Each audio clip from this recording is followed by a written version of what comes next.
Welcome to the Report Card with Nat Malkus, where we evaluate research, policy, and practice efforts to improve the lives of families, schools, and students. Well, in mid-March, an FBI sting brought university admissions to the front pages of the nation's newspapers. Some extremely wealthy parents, and some celebrities among them, were charged by the FBI for committing fraud to get their kids into elite colleges. So, what do we make of this scandal? Is it just a few bad actors at the most elite universities? Or does it highlight broader problems? And is there something wrong with the admission system as a whole? To talk about this, I invited two guests on with invaluable perspectives. One, Richard Reeves, Senior Fellow in Economic Studies at the Brookings Institution and author of Dream Hoarders. And also, for an institutional perspective, I asked Frank Neville, who's the Chief of Staff and VP of Communications and Marketing at George Mason University, to talk about the admissions scandal and the meritocracy underlying admissions generally. Without further ado, let's welcome Frank and Richard. Frank and Richard, thanks for coming on the Report Card. Thank you.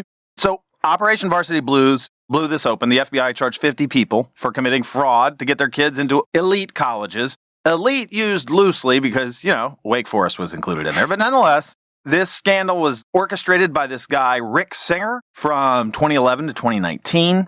Things he did was bribe coaches to get kids in as athletes when they weren't. This included even photoshopping fake athletic profiles and changing test scores. Now, of course, the details were sort of long and lurid, and part of this is because celebrities were involved, and these are celebrities with which I am not familiar at all. But evidently, Lori Loughlin spent $500,000 to get her kids into the university. You don't watch Desperate Housewives? I don't. I don't. I haven't for some time. What's wrong with you? But I assume she is on Desperate Housewives. Well, one of them is. I don't know which one is. Well, the other one is Felicity Huffman, who I do not know, but I do know her husband is William H. Macy, who I recognize. But they struck a much better deal for SAT cheating. They paid a mere $15,000, still evidently indictable. And others paid $75,000 for this sort of test rigging. Maybe the biggest scandal was at Yale, where the women's soccer coach, a guy named Meredith, took in $400,000 of a total $1 million spend to get kids admitted through what they call the side door, because they're an athlete. And of course, we just let in the athletes. So, wow, what a big ball of wax. 33 parents were charged, no kids at this point. Frank, let me start with you. You're the VP of Communications at George Mason. Correct. And have you gotten questions about this? How do you respond both to kind of say, well, here's what we do at George Mason and why our admissions process is meritocratic and not compromised? How might you also broaden that open to just talk about admissions practices at large? Sure. So our situation is a little bit different in that, we have a mission of access. So we are not trying to define our quality by how many people we exclude and how low our selectivity percentage is, but rather by how many people we serve. So we're not subject to those same types of pressures. But that said, you do want an admissions process that has integrity, because if you don't, your whole institution loses credibility and, lots of negative things can happen, as are happening to some of these institutions right now. So there are lots of quality control things that you can put in place in your admissions process. And, for us, this has been a good sort of going back and checking exercise to make sure that we're thinking of all these things. And some of these loopholes that were exploited in this case are interesting and innovative and, allow you then to say, well, have we checked that loophole as well? And this is going to be more an issue for colleges and universities that are very selective, but it calls into question the whole system. When you look across the spectrum of universities, you can just roughly bucket it as open access, which is 50, 60% of universities. And then you have increasing levels of selectivity. And then we have these elite schools. Again, it's worth saying that not all these schools in this scandal are necessarily that elite. Many of them are very elite, but those are often, like you mentioned, Frank, they're small schools. Like Harvard has 2,000 undergraduates. They've had 2,000 for a while, and they're not going to 3,000 undergraduates anytime soon. So that context makes a difference. Richard, you've written a good bit on this, both specifically and previously in your book, Dream Hoarders. From your perspective, what does this scandal mean? And explain to me, if you can, why there has been this pivot from this elite school scandal with lots of money to this sort of broader indictment of admissions practices? Well, first of all, the story itself has all the ingredients you need. As you've mentioned, you've got celebrities, you've got lots of money. I think maybe my favorite one actually is the guy who set up the ethical investment firm. Right. And then bribed his kid in, right? So it's the gift that keeps on giving, just in terms of that, photoshopping faces. And so it has all the ingredients for a great story. My fear was that it would just kind of pass as this sort of celebrity tittle-tattle. I'm actually very pleased that it does seem to have caused a broader look at how do we think about admissions generally, especially into those elite colleges where there are very small numbers of places and you are displacing somebody else. But more generally, how do we think about admissions? I think it's kind of just taken the lid off the whole system. And I think in some ways we shouldn't be surprised by this scandal. I certainly wasn't surprised. And I think one of the reasons I'm not surprised by it is because to some extent, if you even open up the idea that these places are kind of for sale, or these places can kind of be got through various stratagems, a bit of athletics here, a bit of legacy there, a bit of donation here, that if you turn it into a game, no wonder people then start playing the game. And if you actually create the sense that at some level, some of these slots are for sale, then maybe we shouldn't be surprised that some people start stealing them, right? You've commodified it to a degree that you shouldn't then be surprised that people can say, well, I got money. How do I turn my money into one of these coveted slots for my kid, right? And so I think actually you do have to look at the extent to which you can buy these places or rig your way into these places. You can place a call or write a check or play a card that changes the admissions chances for your kid going to those places. And so I think it has usefully just shone a light on the whole thing. So you've got the tip of the iceberg here, but really we should be looking at the whole iceberg, the whole way that we do admissions in this country generally. When you say it has all the makings, I was reading one point that I just can't let from getting on here. When they were talking about how they did the money laundering, the guy wrote a receipt for one of these payoffs that says, we will use this money to help underserved and low-income students, which is just so upside down. Also, they were putting it through the foundation. That's right. Right? Why? So that they could get a tax deduction.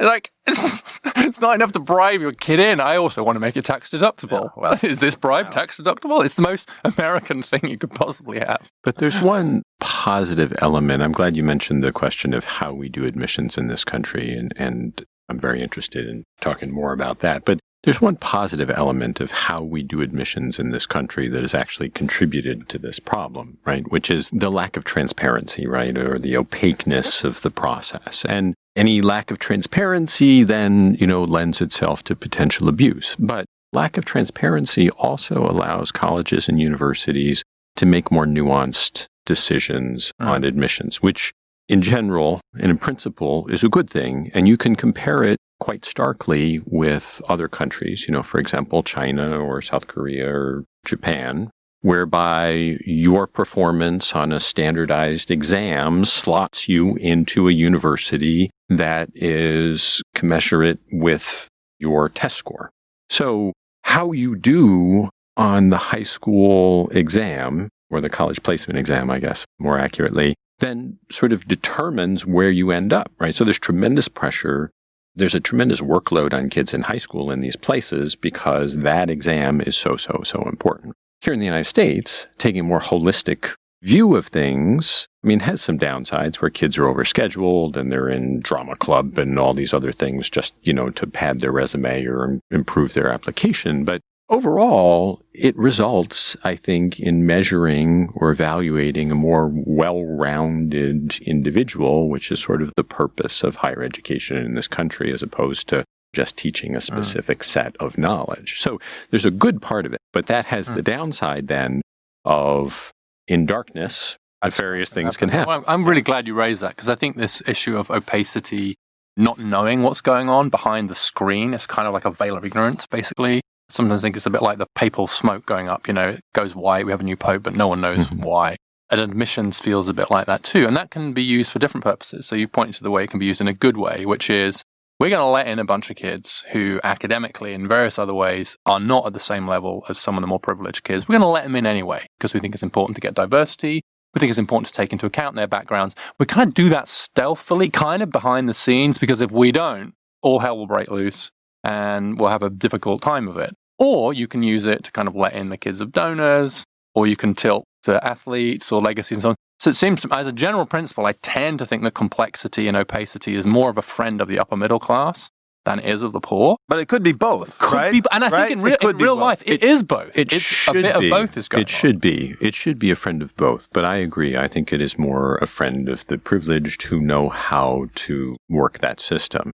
The fact that U.S. News and World Report ranks colleges and universities based on things like incoming GPA and test scores and all of these types of things is a check on the letting in lots of sort of, so-called unqualified kids for diversity or other reasons. So what happens then, and you can see the statistics on this very clearly, is that somebody in the lowest income quintile has a much less good chance of getting into an elite university.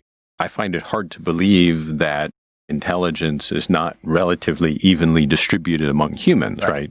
So it's more a function then of the advantages conferred by the family in which you were born and all the things that then come with that through your elementary and high school education. So it should be a friend to disadvantaged students, but in reality, unfortunately, it's not. I sort of think about admissions through a couple of buckets, right? So you could just have a test, right? And it's just like, we have gradients on the test and you just go into buckets and you can choose to go lower, but that's how you get in high. And that has some advantages and disadvantages. If you don't have a holistic system, then whatever goes into making that test is going to advantage those people uniformly. So if you come at this from sort of the Harvard admissions Asian American bias scandal, they're going to say, hey, we score better on the tests. Asians score better on the tests. So we should not be penalized because of that. So I'm curious, like, how do we approach that style argument when we're talking about this holistic approach? From that argument's perspective, I would say, well, there is some point there. There's also certainly some value to saying, well, yeah, but we don't want to have uniform decisions made according to a test score. That's a singular instance. There's a flip side to this that I am concerned about, and that is the lack of sophistication that you see in this scale, right? Just sort of the ham-fisted ways in which, it's like the Keystone Cops are letting these kids through these side doors without seeing anything. It strikes me as funny that then the alternative is to say, let's trust the same sort of admissions department to get the holistic balance correct. I think the question is what's captured in this idea of holistic. I get nervous about it for the reasons that we've just talked about. By holistic, do we mean, you've learned another language, set up your own nonprofit by the age of 16 and you can play the oboe and row. At the same time. Oh, that's very holistic. Very good. In you go. It speaks a bit to what's the purpose of these institutions, right? And if you basically think these institutions are academic institutions, and that's mostly what you're going to select for, and it's mostly what they're about, and the fact that you can row crew or play basketball or play the clarinet is nice. You can do that, but it's not going to affect your chances of getting in because we're an academic institution. So if you take that view, that it's primarily academic, then you've got this issue about how do you avoid either having this kind of messy, opaque, rigged system on one hand, or just this system which is just like one score. And what does that mean, given that the scores skew so much along income lines anyway?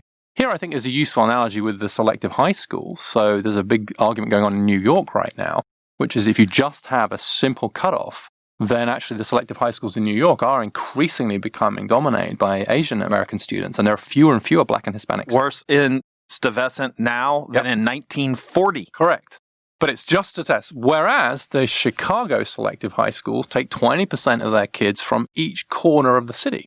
And so you don't need to beat everybody in the city. What you have to do is be best in that corridor. And so there are ways you can basically adjust the entrance requirement for the socioeconomic background of the student. And there are various ways that you could kind of do that. So I think holistic in that sense is good, right? Because let's just be clear, right? My kids go to Bethesda Chevy Chase High School, affluent bit of Montgomery County, right?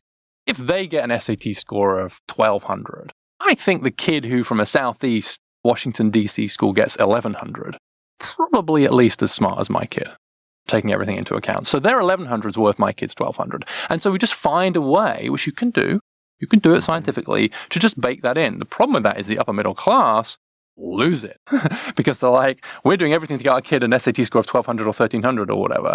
And then you're letting these other poor kids who've got a lower SAT score. What's fair about that? Now, I would say it is fair, but by doing it in broad daylight, you invite that argument. But I think that argument is now unavoidable, I think. Right.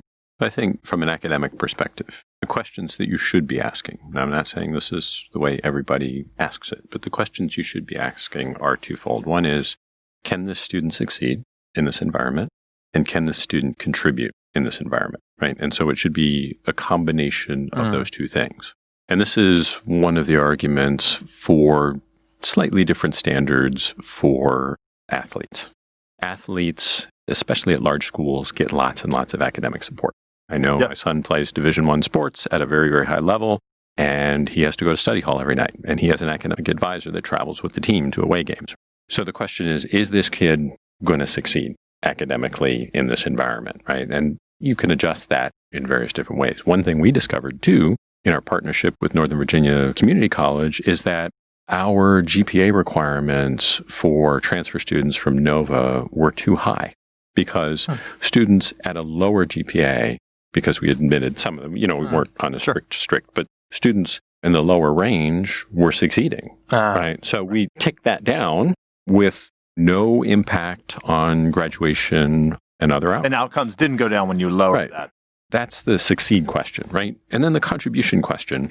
And as an institution, you can make a conscious decision that, hey, we want, a diversity of viewpoints. We want a diversity of experiences because we think that will enrich the classroom and enrich learning for everybody. How you do that, a lot trickier, and how you adjust for that, as you say, in broad daylight, is a fraught challenge. That's the goal. I mean, what you're doing in the UK, they call this contextual data, which was this phrase that got hyper-politicized when I was kind of over there, which is taking your story about the GPA, and I think your partnership with Nova, by the way, is fabulous. And the dual enrollment stuff you're doing is great. So the University of Bristol, for example, did a study where they looked at kids who got B grades from lower income neighborhoods and schools and tracked them through university compared to kids who got A grades from higher income neighborhoods and schools. And they basically performed at about the same level. And so they now actually explicitly weight their entrance requirements. So they say, if you're applying from that area with that school, then you can get in with Bs. If you're applying from that area, those schools, you need As.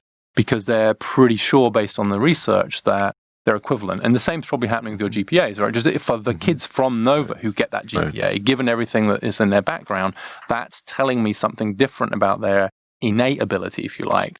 And that's how, most admissions departments should operate generally, right? Yeah. So you should be looking at, so for example, we have admissions review responsibilities sort of distributed by region or high school. So that you're comparing sort of apples to apples, right? And then it gets sort of bumped up and then there's a broader review. But you start off with that contextual understanding of what does this mean in this context, compared to others in that same environment. Now, there's an advantage here to being Mason because you don't draw necessarily from as large a geographic area as other schools. Is that correct? Well, given our size, actually, we do draw from all over the country. Okay. Now, in terms of, volume of applications and that sort of thing, I'm not quite sure where we would stack up against a Princeton or, even a UVA. But we do draw from around the country, and we've intentionally built relationships with, high schools and high school counselors around the country, right? So that we have some sort of baseline of understanding of what those students look like when they show up on campus and how they do. So I have a couple of issues that I want to just tick through relatively quickly and get both your takes on. That all goes into this admissions. First, Richard, I'll kick this one to you, your favorite, legacy admissions. Is there any merit to the legacy admission advantage? I don't see it. Privately, even the leaders of the institutions that practice it, not very enthusiastic about it. I think the idea of having a hereditary principle at work in admissions to educational institutions is impossible to justify in the 21st century. You could just do land holding, right? Like if you are a landholder, then you get honestly, I don't know anyone that's actually properly in favor of this. It's just this horrible equilibrium. It's a collective action problem now. You used to have it in the UK. They got rid of it in the middle of the 20th century. It was introduced by the Ivies in the US at the beginning of the 20th century, mostly to keep Jewish students out, and it worked pretty well for quite a while. Now we've got this weird thing where it's kind of carried on. I think even you actually take into account whether or not they're a legacy when they apply in admissions. I think it's there actually as kind of something you think about. And they're in this weird equilibrium. I think it's unconscionable. And frankly, given it's the only country in the world now doing it, it's a little bit embarrassing. a nation like the US is... We're robust to embarrassment. Robust. It's hereditary. How can you possibly justify it? Yeah, so no, we don't take that into account. You don't? The legacy, legacy issue. But the legacy issue, so I'd be very interested in your thoughts on this, Richard, is on, okay, so why? We just talked about all the hows of this thing. But the question is, why is somebody willing to spend $500,000 to cheat the admissions process? Even if they have lots of money, even if they're a Hollywood star and they have lots of money, $500,000 is a lot of money when you could have just gone to UC Irvine and gotten a hell of an education. Maybe, I don't pretend maybe to for free. Frank's looking at me like I understand. No, but no, because but they think it's going to make a difference. There is an answer here, right? It goes back to these issues of inequality and meritocracy, right? And so the reason that people are paying all this money is because they believe that being in that club, the Harvard Club, the Princeton Club, or whatever club you want it to be, confers a number of different advantages, right? So social advantages, there's a signaling effect. That piece of paper, I mean, this is part of the problem of higher education is higher education collectively has had a very difficult time explaining its value add.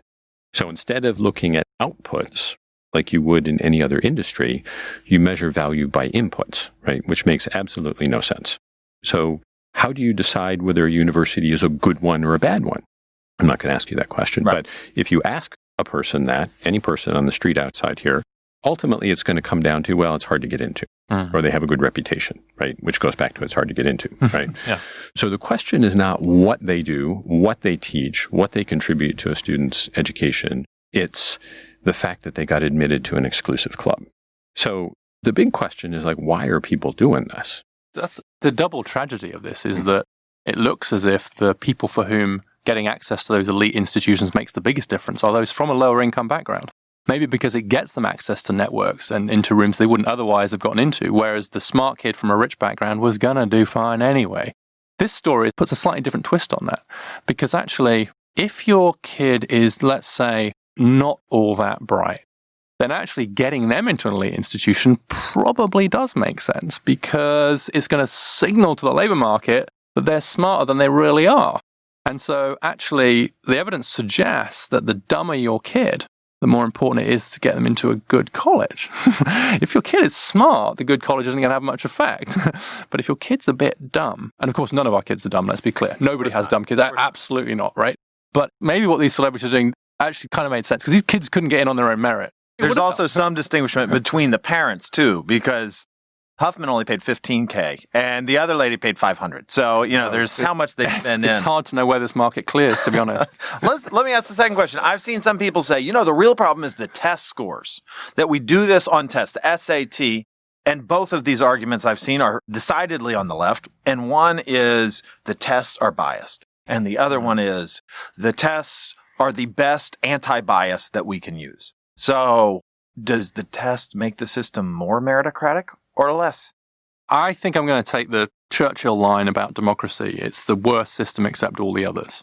And so having a sort of standardized test approach to admissions is definitely the worst way to do it except all the others. Because all of the others are prone to gaming, to skewing, etc. At least you know what you're doing with the standardized test score.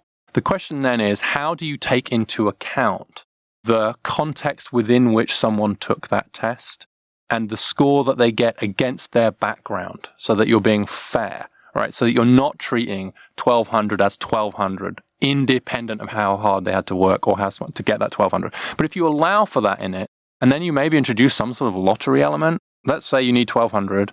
I guess what is Mason's average? About 1,200, 1,250? Well, I should know that. Well, I don't know. Not necessarily, because it's a very opaque system, Frank. But let's say it's published that. But so we're a test optional college, and we went to that a couple of years ago, and we have about 10 to 15% of students who don't take the test. Yeah, the majority do. Yeah.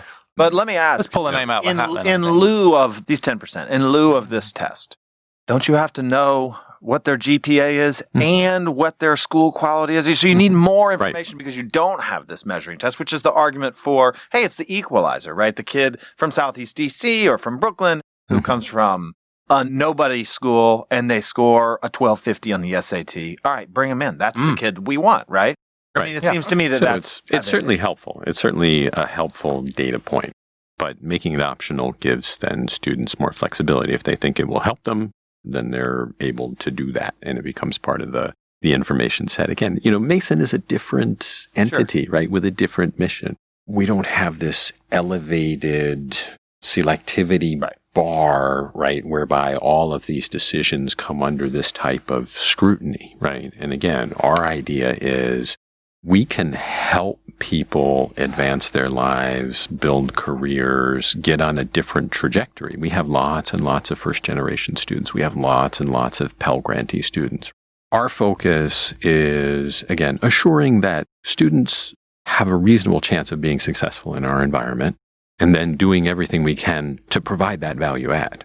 So, yeah, the test score helps, but I think the concern among many admissions officers is, especially at institutions like Mason, is it becomes a straitjacket. So let me ask you one that might be a little bit more appreciable even at Mason.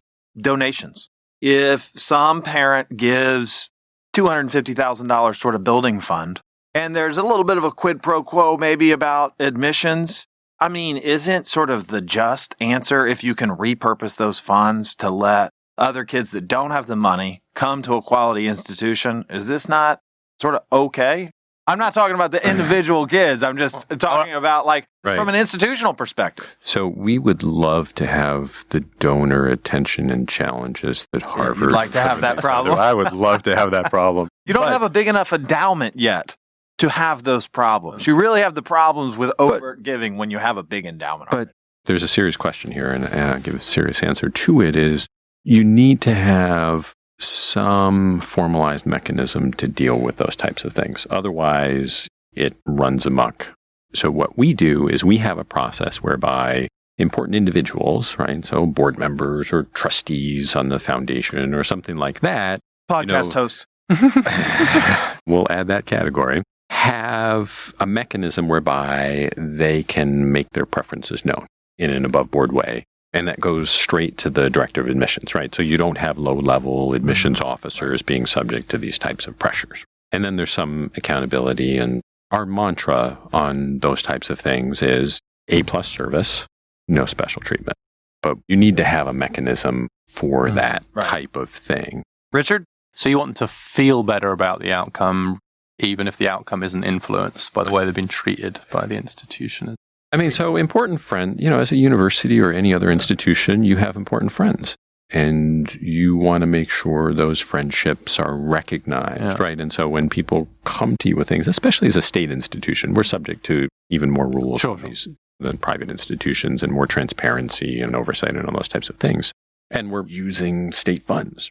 Well, if it doesn't influence the results, I think that's an interesting distinction you've made there. Actually, the district attorney in this case was very explicit. He actually said, it's not like these parents bought a building to help their sons and daughters get in. These parents cheated their way in. Well, he explicitly said, it's fine if you make a big enough donation and you do it above board, although actually, of course, there shouldn't be a quid pro quo if you want to get a charitable deduction for it, legally speaking. Right. But it seems to me that that's part of the problem, is if we accept the fact that there is a price and then we're just haggling about what the price is, then we have lost something very important, which is the sense that you can either use your power or your money to give your kid an unfair advantage. And that's really, I think, more about the social norms around this rather than the laws. It's unthinkable in many other countries. So my son applies to Oxford. His mother and his father went there. I happen to know the person running the college he applied to. He didn't get in. It was a close-run thing. If I had picked up the phone to the person running that college and said, hey, my son's applying, could you give him such a... He would have slammed the phone down on me and said, how dare you? And he would have outed me to all my friends and I would have been shamed. Or if the legacy card had got him in because both his parents went in, which it might have done because it was close, everyone, that's outrageous. Are we really going to allow that? Because some of the kid didn't get in because of that? And the social norm around that has changed. The US, I think, is still in a kind of this weird kind of equilibrium now where there's a sort of acceptance among the elite that it's okay. Meanwhile, for middle class and working class Americans who are lapping this story up, some of these institutions, I'm not talking about Mason now, but these institutions might as well be on the moon as far as they're concerned.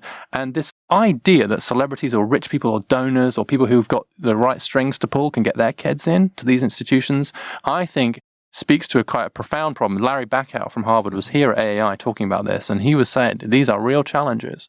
We have got to take these challenges because we need the support of America. And right now, these elite institutions do not have the support of middle America. And if I was them, I'd be really worried about that. And this scandal just plays that. The more the meritocracy tatters, for them, the worse it is. But there's a question, right? We're talking about the commodification of these seats, right? And that's where we price it. And now we'll haggle over pricing. As I've already talked about, the pricing is very opaque for these end-run scams. Mm-hmm. But my question is, where is the commodification solid? I can understand that if they were for sale, I'm not impugning Harvard, which was not involved in this case, but they only have 2,000 undergraduate seats. So if some of them are up for sale, I get that. I understand that. How far down the scale does it go in terms of the selectivity of the college and the size of the college? I mean, at what point would either the hurdles be too low or the alternatives be equally good enough? I'm just trying to figure out where does maybe the donation's less in another institution. So maybe it takes 10 million in Harvard and it would be $1 million for Mason. Yeah, I mean, every university gets these calls. Absolutely every university. Yeah. There's no doubt. And the question is what you do with it, how you handle it.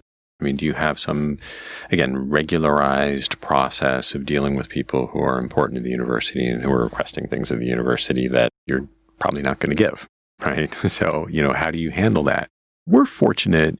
There are conversations that I've had with individuals that center around, well, here, it didn't work, right? But here's a path to success. Go to Northern Virginia Community College. Get in the advanced program. Do this. In 2 years, then this changes. Now, that's very different. I don't think that conversation can be had at Yale. It's much more complicated. It's either you're in or you're not. So we have a lot more flexibility, but everybody gets it. And how you deal with it is the art. I think your point about transparency keeps coming back to me. And I would like the system to be completely overhauled along the lines we've discussed. But let's say we accept the fact that some of the places are for sale. And let's say that money that you've raised can be used for good purposes. Let's make that transparent. Why don't these elite institutions say, okay, 90% of our seats are going to be filled through this meritocratic contextual process. 10% are for sale and sell them to the highest bidder. Auction those seats off. Then I suspect you'd raise quite a bit more money. Everybody would know what was happening. Everybody would know which students there were there. And you would then put all of that money into a dedicated fund, which was to help support the lower income kids. And I might not think that's great, but at least it would be above board. At least everyone would know what was happening rather than this kind of weird way in which it happens. I think you would kill the market for that because by outing it, you eliminate the value of it. Because if you have the signaling effect of the Yale degree is it's a Yale degree. But if you're one of the 10%, then, okay, you got that special 10% Yale degree. Everyone has to do it at the same time. Nobody right, but you're frankly right, though, which is why we should get rid of all these other practices that have a similar effect, which is to allow in kids who wouldn't have otherwise got in to get in because of who their parents are or how much money their parents have. Because we don't know who those kids are now. And if you're right, if actually exposing which kids they were would actually undermine the value of it, well... Okay. Then maybe. Okay.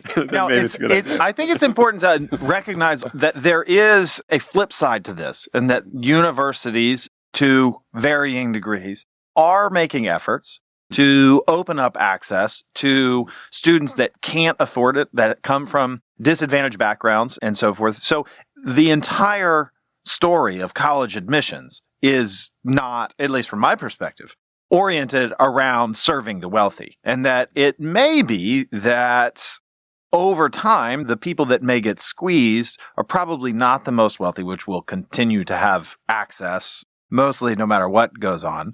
But to the degree that we let those who are historically underserved, that it's probably sort of the middle two quartiles, right? So you're squeezing the middle. I don't know where the justice in that lies, but it's important to keep an eye on it. I think there's signs that's already happening, that you're seeing because of the efforts that some institutions are making to get more from the bottom. And of course, they're going to take more from the top. The one you might worry about is the kid that's pretty smart, done pretty well from a middle-income household, nothing particularly to make them stand out. Maybe they're white, from a small town somewhere. You might want to worry a little bit about them. And in fact, recent work from Caroline Hoxby shows quite strikingly that just above Pell eligibility, you see a very sharp drop-off in enrollment among the 50 kind of elite. And so I do think that institutions that serve the middle class, which are predominantly community colleges, very often with transfer agreements like yours, or more open access publics, is kind of where the action is. That's where those kids are actually going. And the elites, I think, are becoming a little bit more tail-driven, with not much in the middle. The issue of access and cost is just a very complicated one, and it's highly constrained by our national identity and the things that we think are fair and not fair and possible and not possible. But there are a couple things that I think can be done. I mean, certainly that sort of Pell off the cliff, you're either on one side of it or the other side, and the outcomes are very, very different, needs to be addressed, right? There should be sort of more graduated, I guess, approach to it. So that's number one. Number two, though, is the outcomes based upon the research that I've seen, and some of it right here, at AEI, really matter for the elite. So there's that great study by a woman from Northwestern on how investment banks and elite law firms recruit their talent. And they're not alone. You could do a broader study and it goes into some, but there's a list of 5 colleges. And it's true because I worked at Thunderbird, the management school in Arizona, and we always wanted to be on that list. Yeah. So we worked very hard to be on McKinsey's list and whoever's list. So access to Harvard and Yale and Princeton and elite universities matters for those very high-end things. So those elite universities, I think, would be well served, and now would be, if I were their PR advisor, I would be saying now is a great time to do something serious in terms of access. Because the reality is you can talk about diversity and talk about access, but your statistics say that you're still letting in a disproportionate number of already very advantaged students. And this would be a good time to change it. But I think for the middle class student, I'm less worried about it in terms of the opportunity, and I'm more worried about it in terms of the cost. The reality is there are a lot of good institutions out there, right? And this is how I advise parents too, is the sort of Harvard and Yale, that's sort of a game-changing club to be in, and it prefers advantages that you can't get in other places. But if you want to have a good job and lots of opportunities and an enriching academic experience, there are dozens, hundreds of institutions that will give you those things. But for a lot of students, it's really complicated. I mean, we make it more complicated than it should be. Access to funds is difficult for those who are not literate or don't have parents who have gone through it. And so there are lots of barriers to access for those kids that mean that they're really not taking advantage of the full opportunities that are out there, right? So the advantaged get more advantaged by virtue of leveraging their existing advantages, and the disadvantaged get more disadvantaged because they can't take advantage of the system, is the bigger challenge of higher education. So I'm going to do one more quick question. Frank, what one thing to shore up the broad admissions processes in selective colleges that would preserve actual meritocracy? You can get rid of something or you can ask them to do something. What would be your ask? So what I alluded to just now is I would say go more on the access side. Make a concerted effort to use university resources to recruit and even support the development of disadvantaged students in that lower income quintile for whom the odds are stacked against them, to try to broaden the opportunities. Richard? Abolish legacy preferences, but then give the same advantage that you were previously giving to legacies to any applicant from the bottom 60% of the distribution. Revolutionize the composition of those elite bodies. Interesting. Richard, Frank, thanks for coming on the report card. I could talk for 20 more minutes, but... Oh, we'll wait for you. All right. Thanks again. Thanks.